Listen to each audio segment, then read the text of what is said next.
नमस्कार, मैं डॉक्टर मानिक भी से कंसल्टेंट न्यूरोसाइकियाट्रिस्ट प्रेरणा हॉस्पिटल औरंगाबाद से आप सभी का स्वागत करता हूं। आने वाले कुछ मिनटों में हम मानसिक बीमारी वाले व्यक्ति और उनके रिश्तेदारों के लिए कुछ महत्वपूर्ण जानकारी देने वाले हैं।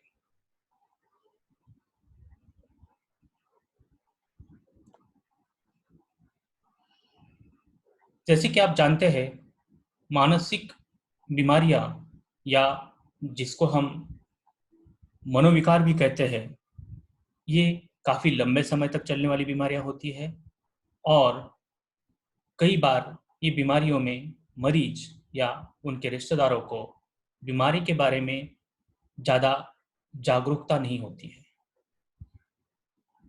तो एक मनोरुग्ण या उसके रिश्तेदारों के लिए सबसे पहले ये जानना बहुत ज़रूरी है कि मुझे कौन सी बीमारी है, मेरी बीमारी का स्वरूप क्या है।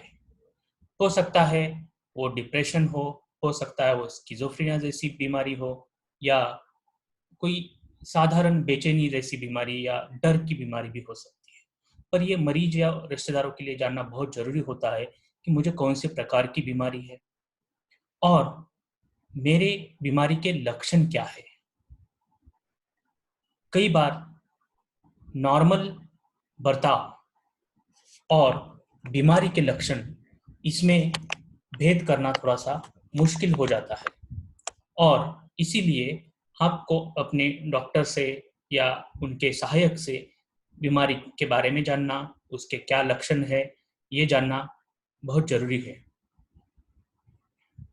इसके आगे होता है कि अगर ये बीमारी है, मन की बीमारी है या दिमाग की बीमारी है, तो मुझे इलाज क्यों करना चाहिए, और अगर मैं उपचार ना लेता हूँ तो उसका मेरे बीमारी पे और मेरे जीवन पे क्या असर हो जाएगा। और अगर हम देखते हैं कि कई बार मरीज बीमारी क्या है पता रहती है, दवाई ले लेते हैं, पर कुछ दिनों बाद जैसे अच्छा लगने लग जाता है, दवाई छोड़ने की कोशिश करते हैं, कम करने की कोशिश करते हैं या दवाई को बंद करने की कोशिश करते हैं। और इसका उनके बीमारी पे नेगेटिव असर तो पड़ता ही है, पर साथ में ही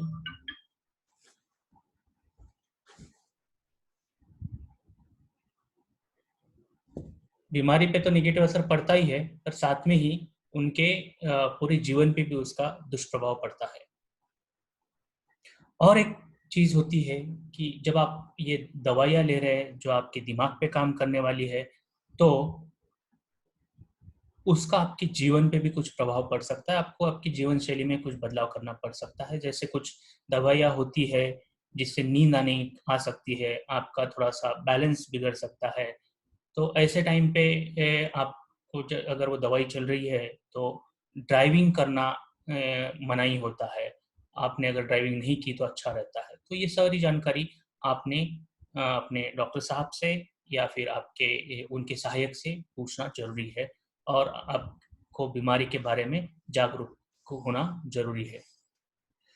दूसरी महत्वपूर्ण चीज़ होती है कि जो भी दवाई आपको डॉक्टर साहब ने दी है, वो दवाई का आप अच्छे से पालन करें। समय-समय पे जो समय पे बोली गई है, सुबह, शाम, दोपहर जो भी समय दिया है डॉक्टर साहब ने, वो टाइम पे आप दवाई ज़रूर समय के हिसाब से लेते रहें। ये हम इसलिए बोल रहे हैं क्योंकि ये सारी जो दवाइयाँ हैं, ये कोई मन पे जाके काम नहीं करनी, मन करके कोई अवयव नहीं है। ये सारे अपने मस्तिष्क में जाती है, मस्तिष्क में जो अपना ब्रेन होता है, ब्रेन में जाके ये वहाँ पे जाके काम करती है। ब्रेन में कुछ रासायनिक बदल हुए रहते हैं ये बीमारियों में, ये दवाइयाँ जाके काम करती हैं। यहाँ देखते हैं दिमाग में और कुछ ब्रेन के हिस्से तो ये बीमारियों में गड़बड़ होते हैं और ये दवाइयाँ यही हिस्से जाके काम करती है और उन हिस्सों की। तो इसलिए ये सारी बीमारियों में दवाई अच्छे से लेना, ये एक बहुत महत्वपूर्ण हिस्सा है और हम सभी को उसका अच्छे से पालन करना ज़रूरी है। समय-समय पे दवाई लेना, समय-समय पे डॉक्टर साहब को दिखाना और वो जैसे बोलते हैं उस हिसाब से दवाई में बदलना बहुत ज़रूरी है। तीसरी सबसे महत्वपूर्ण चीज़ होती है कि आपको जब बीमारी वापस आई है, एक रिश्तेदार के तौर पे, एक मरीज के तौर पे, ये बताना बहुत ज़रूरी है कि मेरी बीमारी कब बढ़ रही है या वापस आई है। कई बार हम देखते हैं दवाई ले रहे हैं, रेगुलर ले रहे हैं, और उसी दवाई पे बीमारी फिर से भागने का डर होता है। उसी वजह से भी कई बार बीमारी आ सकती है, या कभी-कभी कुछ कम करते हैं डॉक्टर साहब, तो फिर से कुछ बीमारी आना होता है। कई बार मुझको रिज़र्व नहीं समझता कि बीमारी के लक्षण है या ये नॉर्मल चीज़ है या नॉर्मल बदल है। तो इसलिए बीमारी के शुरुआती लक्षण बहुत ज़रूरी होते हैं। कॉमन जो हम देखते हैं, जो लक्षण आ जाते हैं, बीमारी वापस आना चाहता है, तो नींद में बदलाव शुरू हो जाता है। उदाहरण के तौर पे देर से नींद लगना, या फिर नींद ही ना लगना, या फिर दिन में सोना, रात में नींद ना लगना, ऐसा नींद में बदलाव हो जाता है। वहीं के बदलाव व्यवहार में बदल जाता है, चिड़चिड़ हो सकती है, शांत होना, गुस्सा हो, शांत रहना, कम रखना, शक करना, आँखें खुलाना, संशय करना, लोगों के ऊपर नज़र रखना, ये सब चीज़ें हो सकती है। डिप्रेशन का किसी को तो उदास लगना, कम बात करना, नहीं लगना, या इसके विपरीत मेनिया जैसी बीमारी में अति होना, ये सारे शुरुआती लक्षण होते हैं जो प्रारंभिक बीमारी के साथ शुरू होते हैं, तो दिख सकते हैं। इन पर हम आप शुरू में जान रहे हैं और डॉक्टर साहब को शुरू में जाते हैं, तो बहुत कम दवाई एडजस्टमेंट में या कम डोज पे ही कंट्रोल लाया जा सकता है। तो इसलिए ये लक्षणों को शुरू में पहचानना बहुत ज़रूरी है, और आपको भी ये प्राथमिक पता होना महत्वपूर्ण है। दूसरी बड़ी चीज़ होती है, ये सारे मानसिक बीमारियों में, वो होती है कि मरीज को कोई भी नशे पदार्थ से बचना चाहिए। मानसिक बीमारियाँ जो है, उसको नशा जड़ने का बहुत बड़ा रिस्क रहता है। इसलिए हम हमेशा चाहते हैं कि कोई प्रकार का हो, दिमाग ही क्यों ना नशा हो, तम्बाकू, दारू हो, गांजा हो, ये सबसे दूर रहना ही सबसे इम्पोर्टेंट है और ज़रूरी है, क्योंकि एक नशा की लत लगती है बहुत आसानी से, और दूसरा प्रॉब्लम होता है कि कई बार हम देखते हैं नशा या नशे जो है, वो मानसिक बीमारी को बढ़ाते हैं, क्योंकि सारे नशे पदार्थ तो नीचे में चले जाते हैं, जहाँ पे बीमारी होती है। इसलिए अगर मनोविकार है या आमतौर पे भी नशे से सबको दूर रहना हमेशा अच्छा होता है, और हमारी ये सलाह हमेशा कि नशे से चाहे दूर रहो, क्योंकि वो दोनों तरह से हानिकारक होता है। एक और बात जो हम देख रहे हैं, मानसिक बीमारी जो दवाइयाँ जब चलती है, तो ये है कि जब कुछ जैसे तम्बाकू हो या गुटखा हो, दवाइयों का असर होता है खून में, उसको कम कर देती है, जिसकी वजह से दवाई का असर कम होता है। उदाहरण के तौर पर उदाहरण के दवाई है जो इस बीमारी में दी जाती है, तम्बाकू सेवन करने के बाद उसका लगभग आधा ही असर खून में रह जाता है, जिसकी वजह से दवाई का डोज बढ़ाना पड़ता है, कई बार दवाई का डोज बढ़ाने से असर नहीं आता है। तो जब ऐसी स्थिति होती है, तो हमेशा हमारी सलाह ये होती है कि सारे नशीले पदार्थों से हमारे और रिश्तेदार दूर रहें। सारे मरीजों को करने के लिए बोलते हैं, वो है अपनी दिनचर्या ठीक रखना। दिनचर्या मतलब होता है 24 घंटे, सुबह उठते हो लेके नेक्स्ट डे सुबह तक, ये 24 घंटे की दिनचर्या आपकी होनी चाहिए। जरूरी इसलिए होता है कि जब हम कोई चीज़ें समय पे करते हैं, तो उसका ब्रेन को पॉजिटिव रहता है। जैसा 24 घंटे का सुबह का चक्र होता है, वैसे हमारे दिमाग में एक 24 घंटे का चक्र होता है, उसको हम बोलते हैं कि इसको हमारे साइंटिफिक टर्म से क्रोनोबायोलॉजी बोलते हैं।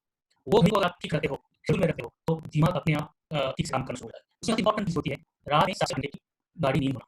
गाढ़ी नींद 7 से 8 घंटे वो भी रात में बोल रहे हैं। आइडियली कुछ केमिकल्स होते हैं ब्रेन में, जिसको हम मेलाटोनिन बोलते हैं, उसकी मात्रा सबसे होती है 11 बजे के आस-पास। तो हमें कहीं भी बजे अंधेरा करके बेड पे सोने की सलाह है। जब मेलाटोनिन की मात्रा अधिक होती है, तो उस टाइम आपको नींद आनी होना सबसे जरूरी है। अगर आप देखोगे, तो उसी टाइम पे हम अपने मोबाइल लगे रहते हैं, टीवी में लगे रहते हैं, या कुछ बचा टाइम में टाइम पास कर रहे थे, और कई बार देते हैं कि आज मोबाइल और इस चक्कर में लोग 12 आ गया 1 बजे तक जागते रहते हैं, और फिर बोलते हैं कि हमें नींद नहीं आ रही है। तो कहीं न कहीं हमें देखना है कि मुझे मानसिक बीमारी हो ना, और मेरी नींद ठीक नहीं हो रही है, तो मेरे दिमाग पे उसका असर ज़रूर होगा, और मुझे उसके कारण ढूँढ के, सबसे कॉमन कारण हम बोल रहे हैं सोशल मीडिया, मोबाइल और टीवी, इनको कम करना चाहिए, और साढ़े 10 11 बजे ये करके इस दिनचर्या में व्यायाम जो मुझे वो कहती है कि हमें कम से 1 घंटा हमें करना चाहिए। इसलिए हमें अपने पास अगर हम करते हैं, तो हमारे पास है, और ऐसे हम बना सकते हैं। धन्यवाद। आपके लिए